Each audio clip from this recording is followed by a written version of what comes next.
ನಮಸ್ತೆ ವೀಕ್ಷಕರೇ, ನಿತ್ಯ ಜ್ಯೋತಿರ ವಾಸ್ತು ಭವಿಷ್ಯ ವಿಶೇಷ ನೇರಪ್ರಸಾರ ಕಾರ್ಯಕ್ರಮಕ್ಕೆ ಸ್ವಾಗತ. ನಾನು ಚಿತ್ರಶ್ರೀ. ದಿನಾಂಕ 9/6/2026 ಜೂನ್ ತಿಂಗಳಿನಲ್ಲಿ ನಾವಿದ್ದೀವಿ. ಹಿಂದಿನ ಸಂಚಿಕೆಯಲ್ಲಿ ಪ್ರತಿಯೊಂದು ರಾಶಿಗೆ ಸಂಬಂಧಪಟ್ಟಂತೆ ಜೂನ್ ತಿಂಗಳ ಮಾಸ ಭವಿಷ್ಯವನ್ನು ನೋಡ್ತಾ ಇದ್ವಿ.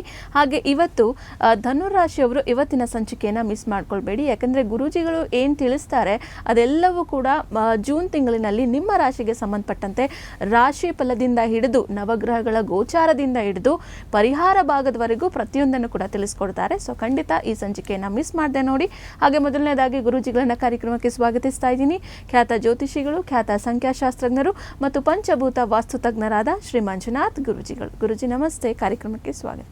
ಆದಿತ್ಯಾಯ ಚ ಸೋಮಾಯ ಮಂಗಳಾಯ ಬುಧಾಯ ಚ ಗುರು ಶುಕ್ರ ಶನಿರ್ಭಃ ಚ ರಾಹು ಕೇತುವೇ ನಮಃ. ಗುರುಜಿ, ಮೊದಲನೇದಾಗಿ ಧನುರ್ ರಾಶಿಗೆ ಸಂಬಂಧಪಟ್ಟಂತೆ ಈ ಜೂನ್ ತಿಂಗಳಿನಲ್ಲಿ ಆಗ್ತಾ ಇರುವಂತಹ ನವಗ್ರಹಗಳ ಗೋಚರ ಯಾವ ರೀತಿಯಾಗಿ ಆಗ್ತಾ ಇದೆ, ಆಚರಣೆಗಳ ಭಾಗವಾಗಿ ಧನುರ್ ರಾಶಿಯವರು ಪ್ರಮುಖವಾಗಿ ಏನು ಮಾಡ್ಕೊಳ್ಬೇಕು? ನೋಡಿ, ಧನುಸ್ ರಾಶಿಯವರಿಗೆ ವಿಶೇಷವಾಗಿ ಪ್ರತಿ ಮಾಸಿಕ ಫಲದಲ್ಲಿ ದೊಡ್ಡ ಗ್ರಹಗಳ ಗೋಚಾರದಲ್ಲಿ ರಾಶಿಯ ರಾಷ್ಟ್ರಾಧಿಪತಿಯ ಗೋಚಾರ ಆಗ್ತಿದೆ. ಗುರು ಭಗವಾನರು ಮೊನ್ನೆ ಕಳೆದ 2ನೇ ತಾರೀಕು ಜೂನ್ 2ನೇ ತಾರೀಕು ಸಪ್ತಮ ಭಾವದಿಂದ ಅಷ್ಟಮ ಭಾವಕ್ಕೆ ಹೋಗಿರುವಂಥದ್ದು. ಇಲ್ಲೇನಾಗುತ್ತೆ, ಪ್ರಮುಖವಾಗಿ ಧನುರಾಶಿಯವರಿಗೆ ಗುರುಬಲ ಕುಗ್ಗಿದೆ, ಆದರೂ ಕೂಡ ಇನ್ನೂ ಒಳ್ಳೆ ಫಲಗಳಿರುವಂಥದ್ದು. ಸ್ವಲ್ಪ ತಾತ್ಕಾಲಿಕವಾಗಿ ಗುರುಬಲ ಹೋಗಿರುವಂಥದ್ದು. ಇನ್ನು ತುಂಬ ವಿಶೇಷವಾಗಿ ಶನೇಶ್ವರ ಗ್ರಹ ದೊಡ್ಡ ಗ್ರಹ ಆಗಿರುವಂಥದ್ದು. ಅರ್ಧಾಷ್ಟಮ ಶನಿ ಹೇಗೆ ನಿಮಗೆ ಕೊನೆಯ ತಿಂಗಳಲ್ಲಿತ್ತು ಅದು ಹಾಗೆ ಮುಂದುವರಿತಾ ಇದೆ. ಮತ್ತು ಶುಕ್ರಗ್ರಹರು ಷಷ್ಠ ಲಾಭಾಧಿಪತಿಯಾದ ಶುಕ್ರಗ್ರಹರು ಜೂನ್ 8ನೇ ತಾರೀಕಂದು ರಾಷ್ಟ್ರಾಧಿಪತಿಯೊಟ್ಟಿಗೆ ಅಷ್ಟಮ ಭಾವದಲ್ಲೇ ಗೋಚರವಾಗ್ತಾರೆ. ಅದೇ ರೀತಿ ನಿಮಗೆ ತುಂಬ ವಿಶೇಷವಾಗಿ ಭಾಗ್ಯಾಧಿಪತಿಯಾದ ಸೂರ್ಯ ಭಗವಾನರು ಜೂನ್ 15ನೇ ತಾರೀಕು ನಂತರ ಷಷ್ಠ ಭಾವದಲ್ಲಿತ್ತು, ಅದು ಸಪ್ತಮ ಭಾವದಲ್ಲಿ ಗೋಚರ ಆಗ್ತಾರೆ. ಅದೇ ರೀತಿ 20ನೇ ತಾರೀಕು ನಂತರ ಪಂಚಮಾಧಿಪತಿ ಮತ್ತು ವ್ಯಯಾಧಿಪತಿಯಾದ ಮಂಗಳ ಗ್ರಹರು ಕೂಡ ಈಗ ಪ್ರಸ್ತುತ ಷಷ್ಠ ಭಾವದಿಂದ ಸಪ್ತಮ ಭಾವಕ್ಕೆ ಗೋಚರ ಆಗ್ತಾರೆ. ಇನ್ನು ವಿಶೇಷವಾಗಿ ನಿಮಗೆ ಬುಧ ಗ್ರಹ ಸಪ್ತಮ ಮತ್ತು ದಶಮಾಧಿಪತಿಯಾದ ಬುಧ ಗ್ರಹರು 22ನೇ ತಾರೀಕು ನಂತರ ರಾಶಾಧಿಪತಿಯೊಟ್ಟಿಗೆ ಅಷ್ಟಮ ಭಾವದಲ್ಲಿ ಗೋಚರ ಆಗ್ತಾರೆ. ಈ ರೀತಿ ನಿಮ್ಮ ರಾಶಾಧಿಪತಿಯಾದ ಗುರು, ಮಂಗಳ ಗ್ರಹ, ಶುಕ್ರ ಗ್ರಹ, ಬುಧ, ಸೂರ್ಯ, ಚಂದ್ರ ಇಷ್ಟು ಗ್ರಹಗಳು ನಿಮ್ಮ ಧನುಸು ರಾಶಿಯವರಿಗೆ ಜೂನ್ ತಿಂಗಳಲ್ಲಿ ಗೋಚರದಲ್ಲಿ ಜರುಗಿದ್ರೆ, ಯಥಾವತ್ತಾಗಿ ಅರ್ಧಾಷ್ಟಮ ಶನಿ ಏನು ನಡೀತಾ ಇದೆ ಧನುಸು ರಾಶಿಯವರಿಗೆ ಹಿಂದಿನ ತಿಂಗಳಲ್ಲಿ ಅದೇ ರೀತಿ ಮುಂದುವರಿಯುತ್ತೆ. ಮತ್ತು ಛಾಯಾಗ್ರಹಗಳಾದ ರಾಹುಕೇತುವಿನ ಗೋಚರ ಅದೇ ರೀತಿ ಮುಂದುವರಿಯುತ್ತೆ. ಆಚರಣೆ ಭಾಗದಲ್ಲಿ ಜೂನ್ ತಿಂಗಳಲ್ಲಿ ವಿಶೇಷವಾಗಿ 15ನೇ ತಾರೀಕು ನಂತರ ಅಧಿಕ ಜ್ಯೇಷ್ಠ ಅಮಾವಾಸ್ಯೆ ಜರುಗುವಂಥದ್ದು. ಆ ದಿನ ವಿಶೇಷವಾಗಿ ಅಮಾವಾಸ್ಯೆಗೆ ಸಂಬಂಧಪಟ್ಟಂಥ ಆಚರಣೆಗಳನ್ನು ಮಾಡಿಕೊಳ್ಳಿ. ಮತ್ತು ನಮ್ಮ ಋಷಿಮುನಿಗಳಾದ ಪತಂಜಲಿ ಋಷಿಮುನಿಗಳು ಕಂಡುಹಿಡಿದಂಥ ಯೋಗ ದಿನಾಚರಣೆ ವಿಶೇಷವಾಗಿ 21ನೇ ತಾರೀಕು ವಿಶ್ವ ಯೋಗ ದಿನಾಚರಣೆ ಆಚರಣೆ ಆಗುತ್ತೆ. ಅವತ್ತಿನ ದಿನ ಯೋಗಾಸನ ಮಾಡುವಂಥದ್ದು, ಸೂರ್ಯ ನಮಸ್ಕಾರ ಮಾಡುವಂಥದ್ದು ದೇಹ ಗಟ್ಟಿಗೊಳ್ಳುತ್ತೆ, ಆಯುಷ್ಯ ವೃದ್ಧಿ ಮಾಡುತ್ತೆ ಮತ್ತು ನವಗ್ರಹಗಳಲ್ಲಿ ಸೂರ್ಯವನ್ನು ಬಲಪಡಿಸಲಾಗುವಂಥದ್ದು ನಿಮ್ಮ ರಾಶಿಯವರಿಗೆ ವಿಶೇಷವಾಗಿ ಜರುಗುತ್ತೆ. 27ನೇ ತಾರೀಕು ಶನಿ ಪ್ರದೋಷ ಇರುವಂಥದ್ದು, ಅವತ್ತು ಶಿವನ ಆರಾಧನೆ ಮಾಡುವಂಥದ್ದು, ನಂದಿ ಮೂಲಕ ಶಿವನನ್ನು ದರ್ಶನ ಮಾಡುವಂಥದ್ದು ತುಂಬ ವಿಶೇಷವಾಗಿರುತ್ತೆ. ಈ ರೀತಿ ಒಂದು ನವಗ್ರಹಗಳ ಗೋಚರಣೆ ಮತ್ತು ಆಚರಣೆಯ ಭಾಗದಲ್ಲಿ ಜೂನ್ ತಿಂಗಳಲ್ಲಿ ವಿಶೇಷವಾಗಿ ಧನುಸು ರಾಶಿಯವರಿಗೆ ಸಂಬಂಧಪಟ್ಟ ಹಾಗೆ ಜರುಗ್ತಾ ಇದೆ. ಗುರುಜಿ, ಇನ್ನು ಮುಂದುವರೆದ ಭಾಗವಾಗಿ ನೋಡೋದಾದ್ರೆ ಧನುರ್ ರಾಶಿಗೆ ಸಂಬಂಧಪಟ್ಟಂತೆ ಈಗೇನು ನೀವು ನವಗ್ರಹಗಳ ಗೋಚರ ಯಾವ ರೀತಿಯಾಗಿ ಆಗುತ್ತೆ ಅಂತ ಹೇಳಿ ತಿಳಿಸಿದ್ರೆ, ಅದರ ಒಂದು ವಿಸ್ತೃತ ಪ್ರಭಾವ ಯಾವ ರೀತಿಯಾಗಿ ಬೀರ್ತಾ ಇದೆ? ನೋಡಿ, ವಿಶೇಷವಾಗಿ ಧನುರ್ ರಾಶಿಯವರಿಗೆ ಗುರು ಭಗವಾನರು ಅಷ್ಟಮ ಭಾವದಲ್ಲಿ ಹೋಗ್ತಾ ಇರುವಂಥದ್ದು.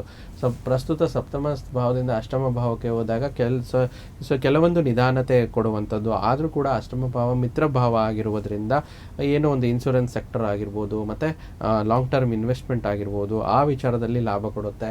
ಆಸ್ತಿ ವ್ಯಾಜ್ಯಗಳು, ವಿಶೇಷವಾಗಿ ನಮ್ಮ ಒಂದು ಪೂರ್ವಜರ ಆಸ್ತಿ ಯಾರು ವ್ಯಾಜ್ಯಗಳು ನಡೀತಾ ಇರುತ್ತೆ ಅಂದರೆ ಧನುಸ್ ರಾಶಿಯವರಿಗೆ ಸಂಬಂಧಪಟ್ಟ ಹಾಗೆ ಅದರಿಂದ ಕ್ಲಾರಿಟಿ ಸಿಗುತ್ತೆ. ಆದರೆ ಸ್ವಲ್ಪ ನಿಧಾನ, ಅಂದರೆ ಮದುವೆ ಮಾತುಕತೆಗಳು ಇತ್ಯಾದಿ ದಾಂಪತ್ಯದ ವಿಚಾರದಲ್ಲಿ ಸ್ವಲ್ಪ ಕುಗ್ಗುತ್ತೆ. ಯಾಕಂದರೆ ಸಪ್ತಮ ಭಾವಾಧಿಪತಿ ಅಷ್ಟಮಕ್ಕೆ ಹೋಗೋದ್ರಿಂದ ಸ್ವಲ್ಪ ನಿಧಾನತೆಯನ್ನು ತಂದುಕೊಡುತ್ತೆ.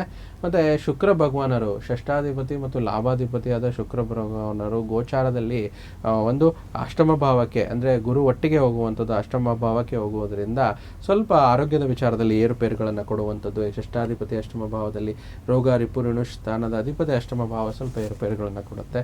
ಮತ್ತು ವಿಶೇಷವಾಗಿ ಭಾಗ್ಯಾಧಿಪತಿಯಾದ ರವಿಗ್ರಹರು ಕೂಡ ಪ್ರಸ್ತುತ ನಿಮಗೆ ಷಷ್ಠ ಭಾವದಿಂದ ಸಪ್ತಮ ಭಾವಕ್ಕೆ ಕೇಂದ್ರ ಭಾವಕ್ಕೆ ಬರುವುದರಿಂದ ಈ ಒಂದು ವಿಚಾರದಲ್ಲಿ ಗೌರ್ಮೆಂಟ್ ಕೆಲಸ ಕಾರ್ಯಗಳಿಗೆ ಸಂಬಂಧಪಟ್ಟ ಹಾಗೆ ಮತ್ತು ಏನು ಗೌರ್ಮೆಂಟ್ ಟೆಂಡರ್ಸ್ ಆಗಿರ್ಬೋದು ಇದರ ವಿಚಾರದಲ್ಲಿ ಅನುಕೂಲತೆಗಳು ಹೆಚ್ಚಾಗುತ್ತೆ.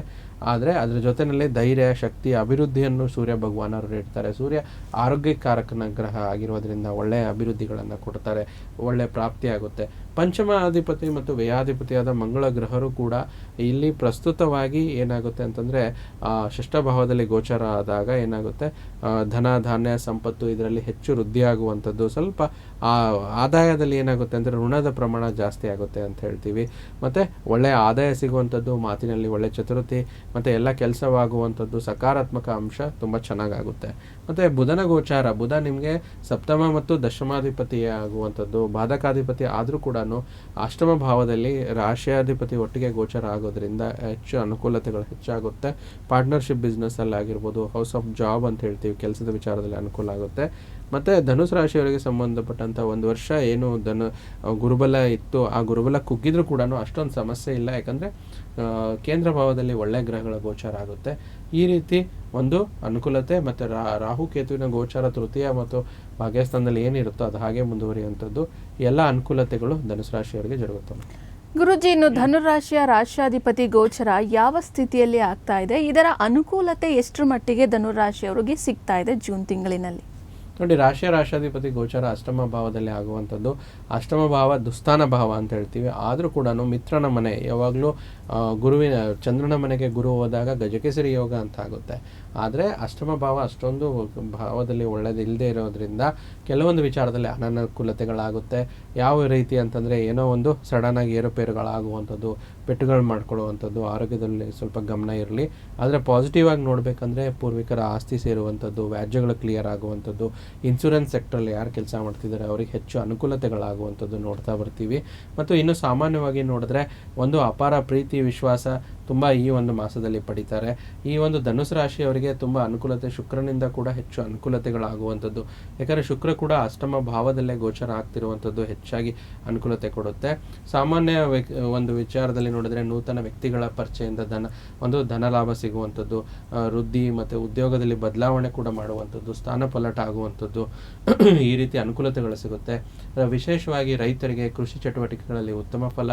ಮಂಗಳನ ಗೋಚಾರದಿಂದ ರಿಯಲ್ ಎಸ್ಟೇಟ್, ಮೀಡಿಯಾ, ಪ್ರೆಸ್ಸು ಅವರಿಗೆ ತುಂಬ ಒಳ್ಳೆಯದು ಸಿಗುತ್ತೆ. ನೂತನ ವಾಹನ ಯೋಗ ಪ್ರಾಪ್ತಿ.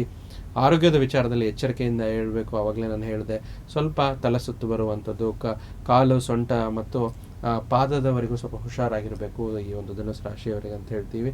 ಹೆಣ್ಣು ಮಕ್ಕಳಿಗೆ ಒಂದು ಅದ್ಭುತವಾದ ಮನೋರಂಜನೆ, ಅಡುಗೆ ಕಾರ್ಯಕ್ರಮಗಳು ಮಾಡುವಂಥದ್ದು ತುಂಬ ಚೆನ್ನಾಗಿ ಆಗುವಂಥದ್ದು. ಅವರು ಅಡುಗೆ ಮಾಡಿದ್ರೆ ಹೊಗಳಿಕೆ ಪಾತ್ರ ಆಗ್ತಾರೆ. ಮತ್ತು ಕೆಲಸದಲ್ಲಿ ಸ್ವಲ್ಪ ಮೇಲಾಧಿಕಾರಿಗಳ ಹೊಗಳಿಕೆ ಪಾತ್ರ. ಸೂರ್ಯನ ಗೋಚಾರದಿಂದ ಅನುಕೂಲ ಆಗುತ್ತೆ, ಧನಲಾಭ ಸಿಗುತ್ತೆ.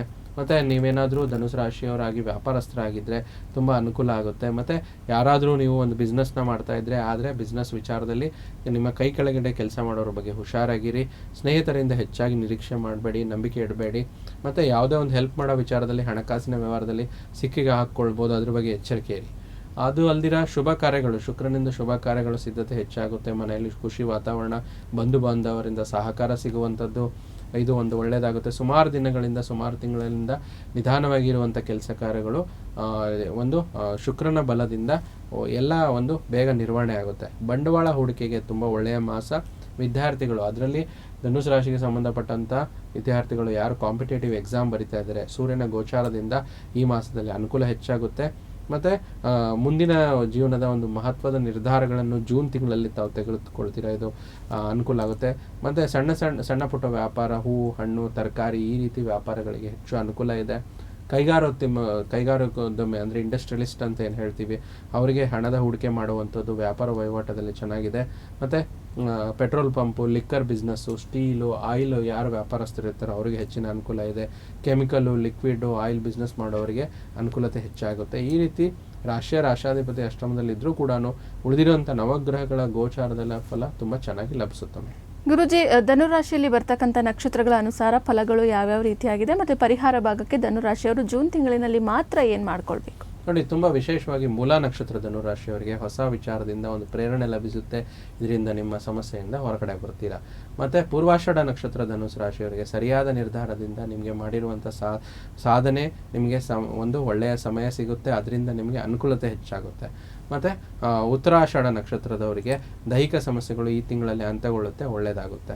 ಹೆಚ್ಚಾಗಿ ನೋಡಿ, ಆದಷ್ಟು ಅರ್ಧಾಷ್ಟಮ ಶನಿಗೆ ಸಂಬಂಧಪಟ್ಟಂಥ ಶನೀಶ್ವರನ ಇದನ್ನೇನು ಮಾಡ್ತಾ ಇದ್ರನ್ನ ಹಾಗೆ ಮುಂದುವರಿಸಿ.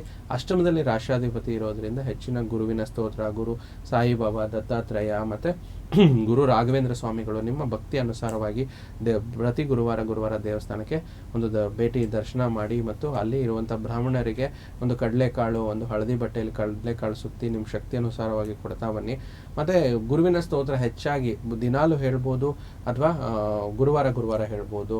ಓಂ ಗ್ರಾಂ ಗ್ರೀಂ ಗ್ರೋಂ ಸಹ ಗುರುವೇ ನಮಃ ಅಥವಾ ಓಂ ಬೃಹಸ್ಪತಿಯೇ ನಮಃ ಅಂತ ಜಪ ಮಾಡ್ತಾ ಬನ್ನಿ. ಈ ರೀತಿ ಮಾಡಿಕೊಂಡ್ರೆ ಸ್ವಲ್ಪ ಗುರುಬಲ ತಗ್ಗಿದ್ರೂ ಕೂಡ ಅದನ್ನು ಬ್ಯಾಲೆನ್ಸ್ ಮಾಡ್ಕೊಂಡು ಹೋಗುತ್ತೆ. ಈ ರೀತಿಯಾಗಿ ಓವರಾಲ್ ಆಗಿ ಸ್ವಲ್ಪ ಧನುಸ್ ರಾಶಿಯವರಿಗೆ ಒಂದು 50% ಮಾತ್ರ ಚೆನ್ನಾಗಿದೆ. ಇನ್ನು ಉಳಿದಿರೋಂಥ 50% ಅವರ ಪರಿಹಾರಗಳನ್ನು ಮಾಡಿಕೊಂಡ್ರೆ ಚೆನ್ನಾಗಿರುತ್ತೆ. ಧನುರಾಶಿಯವರು ಇನ್ನು ಮಿಕ್ಕಿರುವಂತಹ 50% ಪರಿಹಾರವನ್ನು ನೀವು ಮಾಡ್ಕೊಳ್ಳಿ. ಖಂಡಿತ ಅಲ್ಲಿಂದ ನೀವು ಲಾಭವನ್ನು ಕಾಣ್ತೀರಾ ಅಂತ ಹೇಳ್ತಾ, ಗುರೂಜಿ ಇಷ್ಟೊತ್ತು ಕೂಡ ನಮ್ಮ ಜೊತೆ ಇದ್ದು ನಮ್ಮ ವೀಕ್ಷಕರಿಗೆ ಧನುರಾಶಿಗೆ ಸಂಬಂಧಪಟ್ಟಂತೆ ಮಾಸ ಭವಿಷ್ಯವನ್ನು ತಿಳಿಸ್ಕೊಟ್ಟಿದ್ದೀರಾ ಗುರೂಜಿ. ಧನ್ಯವಾದಗಳು. ಸರ್ವೇ ಜನೋ ಸುಖಿನೋ ಭವಂತು, ಸಮಸ್ತ ಸನ್ಮಂಗಳಾನಿ ಭವಂತು. ನೋಡಿದ್ರಲ್ಲ ವೀಕ್ಷಕರೇ, ಧನುರಾಶಿಯವರು ಈ ವಿಚಾರಕ್ಕೆ ಸಂಬಂಧಪಟ್ಟಂತೆ ಬಹಳ ಎಚ್ಚರಿಕೆಯನ್ನು ವಹಿಸಿ ಅಂತ ಹೇಳ್ತಾ ಇವತ್ತಿನ ಕಾರ್ಯಕ್ರಮವನ್ನು ಮುಗಿಸ್ತಾ ಇದ್ದೀವಿ. ಮತ್ತೊಂದು ಸಂಚಿಕೆಯಲ್ಲಿ ಭೇಟಿಯಾಗೋಣ. ನೋಡ್ತಾ ಇರಿ ಪ್ರಗತಿ ಟಿವಿ, ಇದು ನಿಮ್ಮಿಂದ ನಿಮಗಾಗಿ.